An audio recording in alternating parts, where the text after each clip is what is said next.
Welcome back to the show. और अब show में आपके सवालात इसी सिचुएशन से पेवस्ता। खुर्रम अमेरिका से क्या जानना चाह रहे हैं?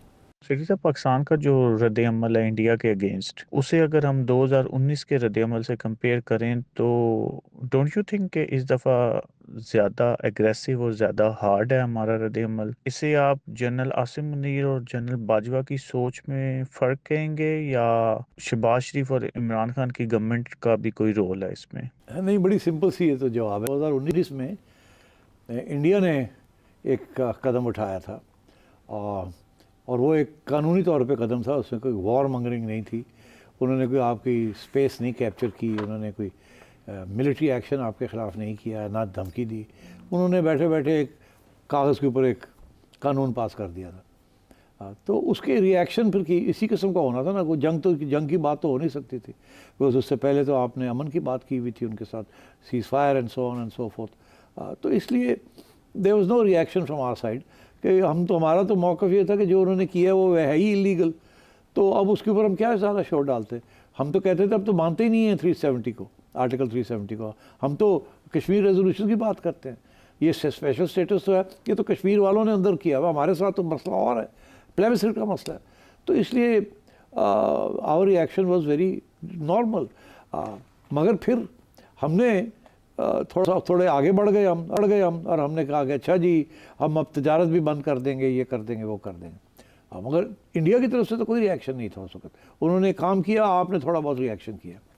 इस दफ़ा तो इल्ज़ाम आप पे है कि आपने गड़बड़ की है, इसलिए इंडिया का रिएक्शन इतना स्ट्रॉन्ग है। अब अगर इंडिया का रिएक्शन इतना स्ट्रॉन्ग है कि वो धमकियाँ दे रहे हैं कि जंग करेंगे, तो फिर आपका भी रिएक्शन आना पड़ता है ना। You can't then sit back and say हाँ कुछ नहीं हुआ। वो आपको कह रहे हैं न्यूक्लियर वॉर की बात कर रहे हैं, वो धमकियाँ दे रहे हैं, वो स्ट्रेटेजिक स्ट्राइक्स की बात कर रहे हैं, वो पानी रोकने की बात कर रहे हैं, वो कहते हैं कि हम कराची को ब्लॉकेड कर देंगे। तो इस सूरत में चुप करके बैठे रहोगे? तो you have to have at least an equally hard response because the provocation is coming from the other side. So I think that's the difference. और कोई इसमें कोई रॉकेट साइंस नहीं है जी। और अब इस सिचुएशन को बड़ी महारत के साथ हमारी लोकल सिचुएशन के साथ मिलाया है ओमान से ईसा अली ने। आपने कश्मीर के बारे में कहा कि वहाँ जो सियाह गए हुए थे वो भी बता रहा था कि कश्मीर में जगह जगह पर फौज तैनात थे, लेकिन जब ये हमला हुआ तो इंडियन आर्मी सारे गायब थे। तो आप इसको 9 मई जैसे कि जिना हाउस कह सकते हैं, 9 मई पीटीआई के खिलाफ जैसे हुआ है, उस वक्त सारे रोड से पुलिस और सिक्योरिटी इदारे सारे गायब थे और 9 मई हो गया। पीटीआई जैसे कहते हैं सोची समझी प्लानिंग था उनके खिलाफ। ये कश्मीर का जो इंसिडेंट्स है उसको आप ये कह सकते हैं इंडिया का सोची समझी प्लानिंग थे पाकिस्तान के खिलाफ, ये पाकिस्तान के लिए 9 मई उन्होंने बनाया। आप इसको ये कह सकते हैं? नहीं कह सकते। इसलिए नहीं कह सकते कि बहुत फ़र्क है। अगर ये पाकिस्तानी इस्टेब्लिशमेंट, मेरा मौक़िफ़ ये है कि इंडियन इस्टेब्लिशमेंट ने ये खुद करवाया, तो फिर अगर आपका बात सुनी जाए तो इसका ये मतलब है कि पाकिस्तानी इस्टेब्लिशमेंट ने खुद ये करवाया था पीटीआई को अंदर करने के लिए। वह दरअसल सूरत हाल ऐसी नहीं है। इनफैक्ट सूरत हाल ये है कि जिन लोगों ने ये चीज़ करवाई थी उनके ख़िलाफ़ तो केसेस हो गए। यही तो इल्ज़ाम है कि जनरल फैज़ और कुछ फ़ौजियों ने मिल के ये एक प्लान बना इमरान खान के साथ, ताकि ये चीज़, इसीलिए उनको डिसमिस कर दिया गया है। तो अगर ये इस्टेब्लिशमेंट का प्लान होता तो फिर तो इसको डिसमिस ना करते ना। तो यही तो सवाल खड़ा हो गया कि यार लाहौर में रास्ते क्यों कोर कमांडर ने क्यों खोल दिए कि आने दो लोगों को? तो ये कोई साजिश अगर थी तो इस्टेब्लिशमेंट की साजिश नहीं थी। इस्टेब्लिशमेंट के अंदर वो लोग थे जो पीटीआई की हमायत करते थे, जिनका ये प्लान था कि किसी तरीके के साथ इस चीज़ को बड़ा बनाया जाए, अटैक किया जाए होम अपनी फोर्सेस के ऊपर, और फिर उसके बेसिस के ऊपर फ़ौज के अंदर तब्दीली लाई जाए। तो दिस इज़ द चार्ज। तो बिल्कुल ऑपोजिट सिचुएशन है। ये इस्टेब्लिशमेंट ने ये नहीं किया जो आप कह रहे हैं, ये पीटीआई ने किया था एक साजिश के तहत। यही केस है और यही हुआ। ऐसे ना होता तो जो लोगों को फ़ौज में से निकाला है उनको ना निकालते, उनको हार डालते अगर इस्टेब्लिशमेंट ने ये किया होता था। तो there is no comparison between जो इंडिया में हुआ है और जो यहाँ आप जो बनाने की कोशिश कर रहे हैं आप। सॉरी। देखिए, इस सिचुएशन में इमरान खान साहब की यूटिलिटी की बड़ी बातें की जा रही हैं कि वो माजी में नरेंद्र मोदी को चैलेंज करते रहे हैं कि बड़ी कुर्सी पे छोटा आदमी बैठा है, इस तरह के ट्वीट्स करने के बाद। और ये भी खबर आ रही है कि कोई 4 रिटायर्ड जर्नैल मिलना चाह रहे हैं इमरान खान साहब से। यार ये जो खबर आई है इसमें दो पॉइंट्स ऑफ व्यू हैं। एक पॉइंट ऑफ व्यू है कि ये इस्टेब्लिशमेंट ने इनको इकट्ठा किया और इनको कहा कि आप जाएँ और जाके खान को समझाएँ, ठीक। दूसरी ये व्यू आ रही है कि नहीं, ये इंडिपेंडेंटली इन्होंने सोचा है कि मुल्क खतरे में है, या इस वक्त इकट्ठा होना चाहिए, ये होना चाहिए, वो होना चाहिए। अच्छा, मेरा मौक़िफ़ यही है कि इनको इकट्ठा किया गया और कहा गया कि जाएं आप समझाएं, क्योंकि इनको इजाज़त नहीं मिल सकती, बिकॉज फैमिली को नहीं पूरी को मिल रही, राजा को नहीं मिल रही, तो इनको कैसे जाने देंगे। तो इसीलिए फिर ये गए हैं अदालत के पास। मैं आपको बड़ी सीधी सी बात बता दूँ, अगर अदालत इनको इजाज़त दे देती है तो समझे समझ गए समझ गए। अगर अदालत नहीं देती तो समझे समझ गए। सब कल के शो में आपने जो बीजेपी का हिंदुत्व नज़रिया है या उनके जो तौसी पसंदाना अज़ाइम है हिंदू धर्म को लेकर, उनको आपने टारगेट किया। लेकिन अगर नरेंद्र मोदी जी को सुने तो वो ये कहते हैं कि पाकिस्तान के साथ हम ताल्लुकात इसलिए नॉर्मलाइज नहीं करते कि पाकिस्तान में फैसले कौन लेता है ये सब जानते हैं। वो हाइब्रिड रजीम को भी टारगेट करते हैं और नॉर्मलाइज करने के चक्कर में बिल्कुल नहीं है। मीनवाइल जिस सतह पर वो डिप्लोमेटिक ताल्लुकात को ले आए हैं, वर्ल्ड बैंक के साथ भी मुआहदा तब सस्टेन करता है जब किसी ना किसी लेवल पे डिप्लोमेटिक ताल्लुकात हो। अगर वो बिल्कुल ही मुनक़ता कर देता है तो क्या पोजीशन हो सकती है? नहीं, कुछ भी नहीं खात्मा होना, किसी चीज़ का खात्मा किया आप सोच रहे हैं। लेकिन इसमें जो अब आमना बलोच ने दो डिफरेंट, जो हमारी फॉरेन सेक्रेटरी है, उन्होंने 2 डिफरेंट सेशंस में डिप्लोमेट्स को, फॉरेन मिशंस को ब्रीफ किया। ब्रीफ तो करना चाहिए ना कि इंडिया जो कर रहा है गलत कर रहा है, वी आर नॉट इन्वॉल्व्ड। तो वो तो नॉर्मल रूटीन है। इस किस्म की सिचुएशन में अगर आप फॉरेन डिप्लोमेट्स को ब्रीफ भी नहीं करेंगे तो क्या करेंगे आप? तो ब्रीफ करना तो ज़रूरी होता है ना। ओके, तो इससे सिचुएशन डिफ्यूज़ हो सकती है? नहीं, डिफ्यूज़ नहीं होनी। डिफ्यूज़ ये इंडिया कर सकता, पाकिस्तान नहीं कर सकता, क्योंकि शुरू उन्होंने किया ना। तो उन्होंने ये सारा ड्रामा किया ना। या तो होता हमने किया होता, तो हमारा तो मौक़िफ़ ये है कि ये सारा कुछ आपने किया और आपके जो मकासद हैं, अगर उनके मकासद पूरे हो जाएं तो वो छोड़ ख़त्म कर देंगे, अगर नहीं होते तो कुछ लगे रहेंगे कुछ ना कुछ करने। तो the ball is not in our court.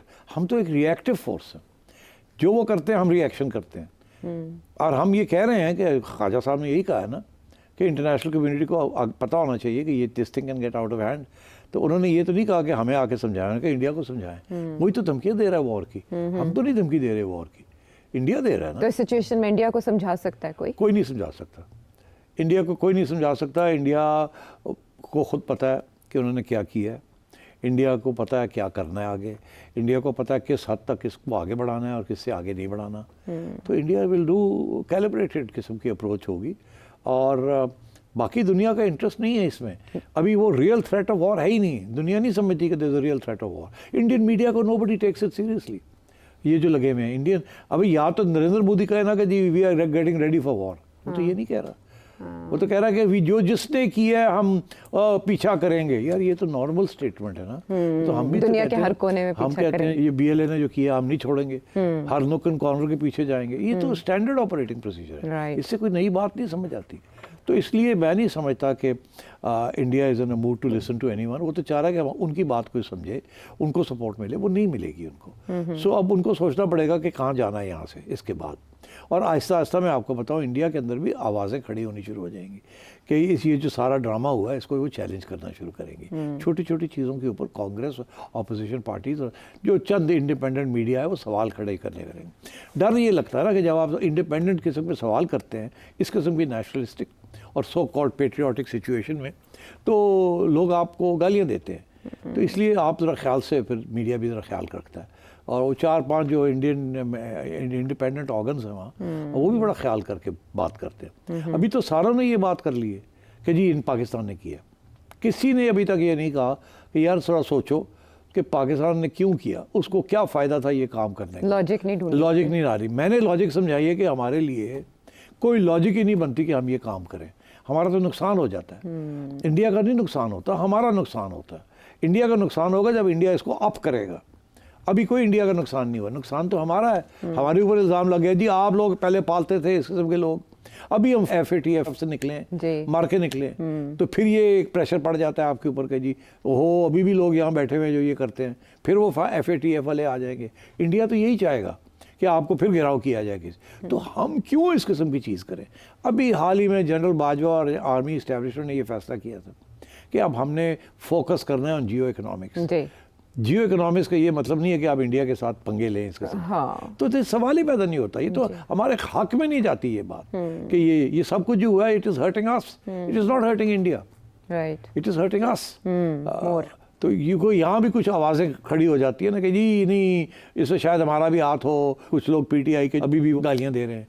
वो नहीं देखते कि यहाँ the question of the nation state, वो अभी भी अपनी पार्टी पॉलिटिक्स चल रहे। तो ये दिस हेल्प्स इंडिया, मगर इंडिया में ऐसी कोई चीज़ नहीं है। वहाँ टोटल यूनिटी ऑन दिस कि रियासत को सपोर्ट करना है, झूठ बोले सच बोले रियासत को सपोर्ट करना है in a question of nationalism. Nationalism के ऊपर nation state comes first. What about PTI? आप उमर अयूब साहब का बयान देखें। नहीं, अच्छी बात है, शुक्र है वहाँ से बयान आए हैं, मगर मुझे कोई यही कह रहा था अभी कि वो देखे तो सही सोशल मीडिया के ऊपर कोई यूनिटी नहीं है, अभी भी गालियाँ दे रहे हैं वो जो उनके ब्लॉगर्स या यूट्यूबर्स हैं वो तो जो हमने भी है, देखे वो हैं, वो PTI क्या है ना। बताएं? जी जी इसी के ऊपर तो रोना धोना है कि इनको कौन रोकेगा, they are hurting the cause. ठीक। तो ये है सिचुएशन। तो आपने जनरल बाजवा को जैसे याद किया तो मुझे याद आया नवाज शरीफ साहब जब वापस आ रहे थे तो यूके से एक बयान जारी हुआ था पुरअमन हमसायगी का, कि पीसफुल होना चाहिए नेबरहुड।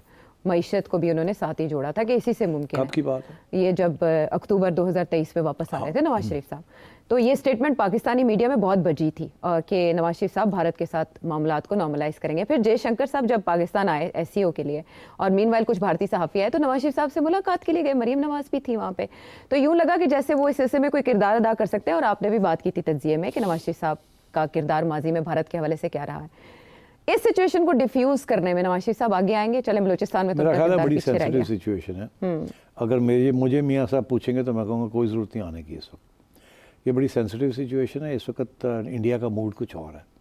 आप चुप करके बैठें, let the establishment handle this, let the government handle it, they know much more. इस वक्त अगर आपने कोई ऐसी बात की वो आपके खिलाफ जाएगी और इंडिया उसको एक्सप्लॉइट करेगा। तो बेस्ट ये है कि अभी आप चुप करके बैठे। ये ज़रूर है कि we should all condemn terrorism, we should condemn those who did this. Civilians के ऊपर अटैक करना, we should condemn it whole heartedly.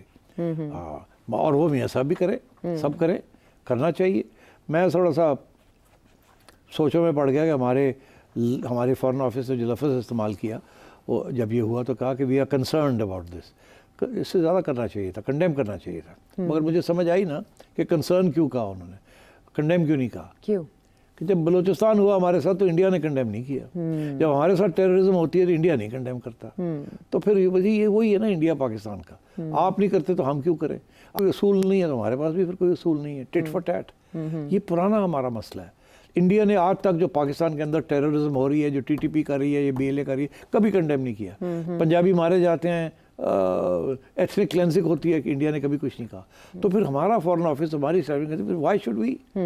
तो इससे ज़्यादा हम क्या करें? मगर फिर भी आपने देखा कि हमारी तरफ से, सियासतदानों की तरफ से कंडेमनेशन भी आई है। जी, सबने मजम्मत किया है कि टेररिज्म जहाँ भी हो, जिस भी फॉर्म में हो। तो आई थिंक अच्छी बात है, we should go the extra mile. India नहीं करता ये, नहीं करता। तो इंडिया अब क्या करेगा? क्या पाकिस्तान में दहशतगर्दी के वाकयात में इजाफा हो सकता है? वही BLA, वही बिल्कुल होगा। मैंने प्रेडिक्ट किया था और मैं फिर कह रहा हूँ और इजाफा होगा, बिल्कुल होगा। और मैंने पहले भी कहा था, ये भी कहा था कि अब पहले फ़ौज आपकी और इस्टेब्लिशमेंट और सिक्योरिटी फोर्सेस जो थी वो वेस्टर्न बॉर्डर पे और टेररिस्ट के ख़िलाफ़ तैयारी कर रही थी और एक्टिंग में थी। अब उनको डाइल्यूट करने पड़ेंगे अपने रिसोर्सेज, क्योंकि LOC के ऊपर भी अब इंसिडेंट्स होंगे और वो हॉट रहेगी। तो इस मामले को लेकर आलमी बरादरी को कैसे मुतनब्बे किया जा सकता है? क्योंकि भारत में तो बगैर किसी खतरे के खौफ के पहले घंटियां बजानी शुरू कर दी जाती हैं। ये खतरे तो रियल हैं, TTP और BLA से रिलेटेड। तो पाकिस्तान कैसे आलमी बरादरी को बता सकता है कि भारत इस तरह के इकदाम पाकिस्तान में करना चाहिए ना, मगर नहीं हो रहा ना इनकी, क्योंकि पाकिस्तान की बात ज़्यादा। तो पाकिस्तान ने पुराने ज़माने में बहुत सी ऐसे काम किए हैं जिसके साथ इंटरनेशनल कम्युनिटी की सिंपथीज़ जो है, हमदर्दियाँ खो बैठे हैं। हमारी मतलब है कि our diplomacy has been very weak और हमने काफ़ी नेबरहुड के अंदर ये बात कहना कि किसी के कहने के ऊपर हमने ये किया, यार छोड़ो, किसी के कहने पे आपने किया, ये कोई बात है? कि अमेरिका ने हमें कहा तो हमने कर दिया, ये कोई बात है? आपको अब आप कहते हैं जी हमें उस जंग का हिस्सा ही नहीं बनना चाहिए था, अफगानिस्तान में जो हुआ नहीं बनना चाहिए था। मगर आपने क्या सिर्फ 10 साल वो और उसके अगले 10 साल भी तो आपने बहुत कुछ किया। और उस वक्त तो अमेरिका नहीं था, अमेरिका तो चला गया था, रूस भी चला गया था। आप फिर अफगानिस्तान में आपने वहाँ कितनी इंटरफेरेंस की, तो अब वो भुगत रहे हैं हम। तो हमारी our reputation is not good in the international community, but because we are a nuclear power, people have to respect our discretion, shall we से।